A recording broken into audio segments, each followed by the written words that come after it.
ಹಿಂದಿನ ವರ್ಷ ಹೋಗಯ್ಯ ಮುಂದಿನ ವರ್ಷ ಬಾರಿ ಅಂತ ಪ್ರಸಾದ ತಿನ್ಬೇಡಿ ಅಂದರೆ ಮಂಜುನಾಥ ಸ್ವಾಮಿಗೆ ಹೋಗ್ತೀವಿ ಧರ್ಮಸ್ಥಳಕ್ಕೆ ತಿನ್ಬೇಡಿ ಅಂತ ಮಾಡೋಕ್ಕಾಯ್ತದ. ಇವರೇ ಪೂಜೆ ಮಾಡ್ತಾರೆ, ಗಂಟೆ ಎಲ್ಲ ಹಾಕ್ತಾರೆ, ಜನ ಎದ್ರ ಇವರೆಲ್ಲ ಹೊಂಟೋಯ್ತಾರೋ ಹಾರ್ಕೊಂಡು.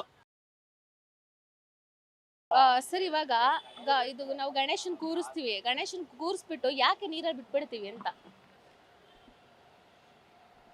ಅದು ಯಾಕೆ ಅಂದರೆ ನಾನು ನೋಡಿ ಹಿಂದಿನ ವರ್ಷ ಹೋಗಯ್ಯ ಮುಂದಿನ ವರ್ಷ ಬಾರಿ ಅಂತ ಆ ಒಂದು ತತ್ವ ಸಿದ್ಧಾಂತದ ಮೇಲೆ ನಾವು ಪೂಜೆ ಮಾಡಿ ತೋಳಿಗೆ ನಮ್ಮಪ್ಪನ ಭಕ್ತಿಯಿಂದ ಸಮರ್ಪಣೆ ಮಾಡ್ತೀವಿ. ಒಳಗೆ ಬಿಡ್ತೀವಿ, ಕೆರೆಗೊಳಗೆ ಬಿಡ್ತೀವಿ ಅಲ್ವಾ. ಮತ್ತು ಈಗ ಸಿಟಿಲಿ ನೀರಿಗೆ ಅಭಾವ, ಬಕೆಟ್ ಒಳಗಡೆ ಹಾಕ್ಬಿಟ್ಟು ಅಲ್ಲೇ ಮುಳುಗಿಸ್ತೀವಿ ಸಿಟಿಗಳಲ್ಲಿ ಅಲ್ವಾ.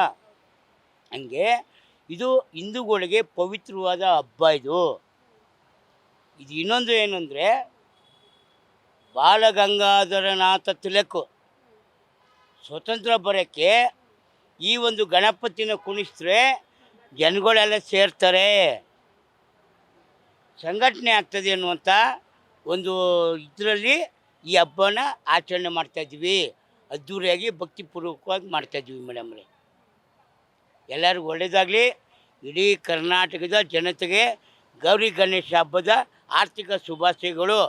ಭಗವಂತ ತಮ್ಮೆಲ್ಲರಿಗೂ ಆರೋಗ್ಯ, ಭಾಗ್ಯ, ಸೌಖ್ಯ, ಸಮೃದ್ಧಿ ಎಲ್ಲ ಕೊಟ್ಟು ನಿಮ್ಮೆಲ್ಲರೂ ಇಷ್ಟಾರ್ಥ ಸಿದ್ಧಿ ಮಾಡಲಿ ಅಂತ ಆನಂದ್ ರಾಜು ಮಾಗಡಿ ಕೊಡ್ತೀನಿ. ಇನ್ನೊಂದು ಕ್ವಶನ್ ಏನಂದ್ರೆ, ಇವಾಗ ಹಬ್ಬ ಇರೋದ್ರಿಂದ ಕೇಳ್ತಿರೋದು, FICC ಲೈಸೆನ್ಸ್ ಇರೋರ ಹತ್ರ ಮಾತ್ರ ಪ್ರಸಾದ ಮಾಡಬೇಕು ಅಂತ ಗೌರ್ಮೆಂಟ್ ರೂಲ್ಸ್ ಮಾಡಿದೆ.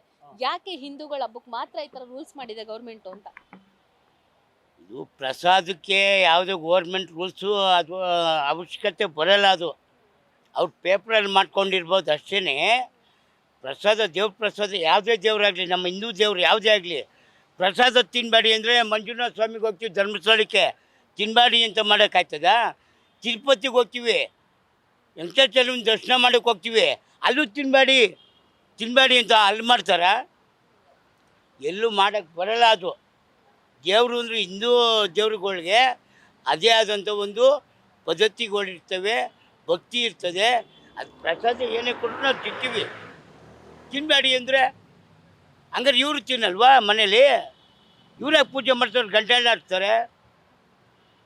ಈ ಕಾನೂನು ಮಾಡೋರಲ್ಲ ತಿನ್ನಬೇಡಿ ಅಂತ, ಅವರು ಮನೇಲಿ ಗಂಟೆ ಹಾಕಲ್ಲಾಡಿಸ್ತಾರೆ. ಅವ್ರೇನಕ್ಕೆ ಅಲ್ಲಿ ಪ್ರಸಾದ ತಿಂತಾರೆ. ಅಣ್ಣ ಮಲಗವ್ರೆ, ಅಣ್ಣ ಗಂಟೆ ಆಡಿಸ್ತವ್ರೆ, ಪೂಜೆ ಮಾಡ್ತಾರೆ ಅಂತಾರಲ್ಲ, ಅವ್ರು ಎಂತಕ್ಕೆ ಮಾಡಬೇಕು ಅಲ್ವಾ ಮೇಡಮ್ರೆ? ಎಲ್ಲರಿಗೂ ಭಕ್ತಿ ಅಂದಮೇಲೆ ಎಲ್ಲರಿಗೂ ಸರಿ ಸಮಾನ.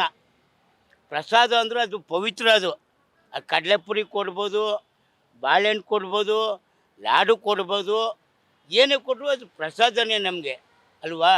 ಅದನ್ನ ನಾವು ಭಕ್ತಿಯಿಂದ ಸ್ವೀಕಾರ ಮಾಡ್ತಾಯಿದ್ವಿ, ನಾವು ಮಾಡೇ ತಿರ್ತೀವಿ. ಇವ್ರ ಕಾನೂನು ನಮ್ಗೆ ಲೆಕ್ಕಕ್ಕಿಲ್ಲ. ಜನ ಎದ್ರ ಇವರೆಲ್ಲ ಹೊಂಟೋಯ್ತಾರೋ ಹಾರ್ಕೊಂಡು.